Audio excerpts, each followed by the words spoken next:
समझौता एक व्यवस्था है जिसमें पीड़ित पार्टी और आरोपी व्यक्ति के बीच समझौता हो जाता है। यह आवश्यक नहीं है कि समझौता लिखित रूप में ही हो, यह मौखिक भी हो सकता है। दरअसल समझौता करने का सबसे बड़ा फायदा ये होता है कि दोनों पक्षों को कानूनी लफड़ों में पड़ने की जरूरत से मुक्ति मिल जाती है। साथ ही देश की अदालतों में मुकदमों की संख्या भी कम रहती है। सो गाइस, मेरा नाम है एडवोकेट आबिद और आज हम बात करेंगे कि किन अपराधों में कोर्ट के बाहर समझौता हो सकता है और वहीं किन मामलों में कोर्ट की अनुमति से समझौता हो सकता है। तो चलिए वीडियो शुरू करते हैं।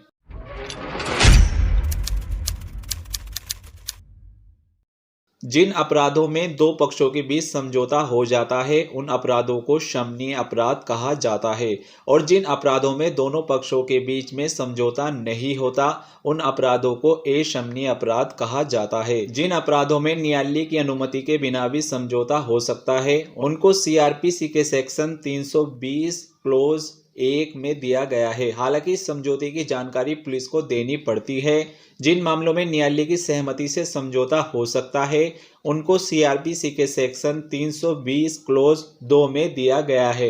आइए अब जानते हैं कि कौन से अपराधों में न्यायालय की मंजूरी से समझौता हो सकता है और किन अपराधों में न्यायालय की मंजूरी नहीं चाहिए होती है, अर्थात पुलिस ही इस समझौते को करवा देती है।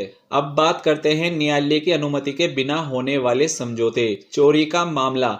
इंडियन पेनल कोड यानी आईपीसी के सेक्शन 379 के बारे में प्रावधान है।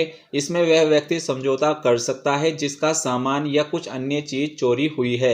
इस मामले में पुलिस की मध्यस्थता में दोनों पक्षों के बीच समझौता होता है। किसी को चोट पहुंचाना। इसके बारे में इंडियन पेनल कोड के आईपीसी के सेक्शन 323 में प्रावधान है। ऐसे मामले में वह व्यक्ति ही समझौता कर सकता है जिसको चोट पहुंचाई गई है या जो पीड़ित है, अर्थात अपराध का आरोपी समझौता करने की पहल शुरू नहीं कर सकता। धार्मिक भावनाओं को चोट पहुंचाना। इंडियन पेनल कोड यानी आईपीसी के सेक्शन 298 के तहत यह एक दंडनीय अपराध है। अगर कोई व्यक्ति किसी की धार्मिक भावनाओं को जानबूझकर चोट पहुंचाता है तो आहत होने वाला व्यक्ति आरोपी के खिलाफ रिपोर्ट दर्ज करा सकता है, लेकिन पुलिस इस मामले में न्यायालय की अनुमति के बिना समझौता कर सकती है। किसी को गलत तरीके से बंधक बनाना।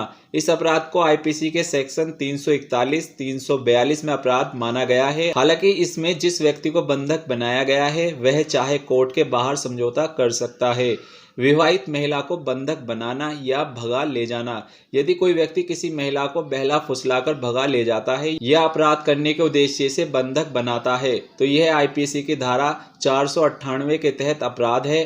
इस मामले में बंधक महिला के पति को आरोपी के साथ समझौता करने का अधिकार है। यदि किसी व्यक्ति के घर में कोई व्यक्ति या अपराधी बिना आज्ञा के घुसता है तो यह काम आईपीसी के सेक्शन 448 के तहत अपराध है, एक दंडनीय अपराध है और जिस व्यक्ति के घर में घुसने का प्रयास किया गया है वह इसके खिलाफ रिपोर्ट कर सकता है। हालांकि पुलिस की मध्यस्थता में कोर्ट के बाहर भी इस मामले में समझौता किया जा सकता है। अब बात करते हैं कि न्यायालय की अनुमति से होने वाले समझौते। इन मामलों में समझौता करने के लिए कोर्ट की अनुमति आवश्यक है, अन्यथा समझौता नहीं होगा। किसी महिला का गर्भपात कराना। इंडियन पेनल कोड यानी आईपीसी के सेक्शन 312 के अंतर्गत किसी महिला का उसकी मर्जी के खिलाफ गर्भपात नहीं कराया जा सकता। ऐसा करना दंडनीय अपराध है। यदि कोई पति, सगा संबंधी ऐसा करने का प्रयास करता है और पीड़ित महिला पुलिस में एफआईआर करा देती है तो फिर इस मामले में कोर्ट की सहमति से ही दोनों पक्ष समझौता कर सकते हैं। ध्यान रहे कि ऐसे मामले में सिर्फ वही महिला समझौता कर सकती है जिसका गर्भपात कराने का प्रयास किया गया है या करा दिया गया है। दूसरी शादी करना। यदि कोई व्यक्ति महिला अपनी जीवित पत्नी या पति के रहते किसी स्त्री पुरुष से शादी करते हैं तो इस तरह का कृत्य इंडियन पेनल कोड आईपीसी के सेक्शन 494 के तहत अपराध है। इस मामले में कोर्ट की सहमति से पूर्व पति पूर्व पत्नी ही समझौता कर सकते हैं। इसमें ये 3 लोग एक साथ रह सकते हैं। इसका प्रावधान भी कानून में है। किसी महिला पर कमेंट करना, सीटी बजाना या कोई गलत इशारे करना, ये सभी काम जिनसे किसी महिला की मर्यादा को चोट पहुंचती है या महिला को कोई ऐसी चीज दिखाना जिससे कि उसकी मर्यादा भंग होती है तो इस तरह के काम इंडियन पेनल कोड यानी आईपीसी के सेक्शन 509 के अंतर्गत दंडनीय अपराध की श्रेणी में आते हैं।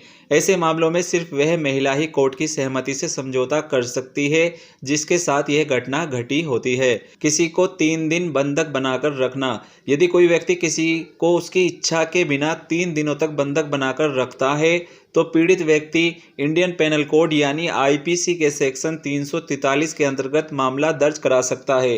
यदि समझौता होता है तो कोर्ट की सहमति से सिर्फ पीड़ित व्यक्ति ही समझौता कर सकता है। 10 रुपये या ऊपर के मूल्य के जानवर को मारना या अपंग करना। यह अपराध पढ़ने में तो थोड़ा अजीब लग रहा है, लेकिन यह सच है कि यदि कोई व्यक्ति किसी 10 रुपये या ऊपर के मूल्य के जानवर को मारता या अपंग करता है तो आईपीसी की धारा 428 के तहत उसे सजा होगी और समझौता कोर्ट की सहमति से जानवर के मालिक द्वारा ही किया जा सकता है।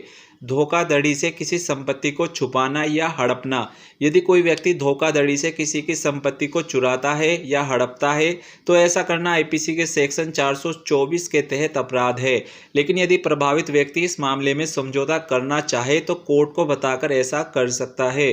सो गाइस, अब तो आप समझ गए होंगे कि किन मामलों में अदालत का दरवाज़ा खटखटाने की ज़रूरत है और किन मामलों में नहीं। हालांकि सबके हित में यही बात ठीक है कि जिए और जीने दें और बिना वजह मुकदमेबाजी से बचें, क्योंकि इसमें रुपया और समय दोनों की बर्बादी होती है। तो दोस्तों, अगर आपको ये वीडियो पसंद आई है तो वीडियो को लाइक करें और हमारे चैनल को ज़रूर सब्सक्राइब करें। और अगर आपके मन में अभी तक कोई क्वेश्चन है तो आप कमेंट बॉक्स में कमेंट करके हमसे पूछ सकते हैं।